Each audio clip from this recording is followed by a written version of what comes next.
Hey guys, how are you this week? I want to share with you a tip that I use on a lot of my remodeling jobs.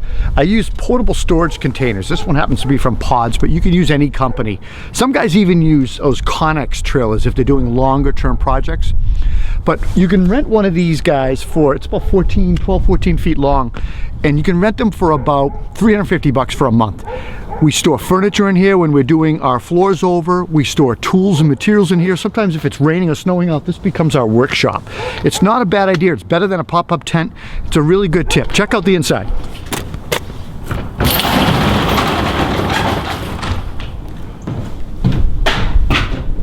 So here it is. We use this for all kinds of applications. On this particular job, we stored materials in it in the beginning, and later on, towards the end of the job, we had furniture in here while we were doing the hardwood floors over. It's got a translucent ceiling, so you get light in here. It's durable, waterproof, and like I said, you bill it towards a job. It's about 350 bucks for the month, and it actually solves problems for us on the job site. I hope this helps. Have a great week.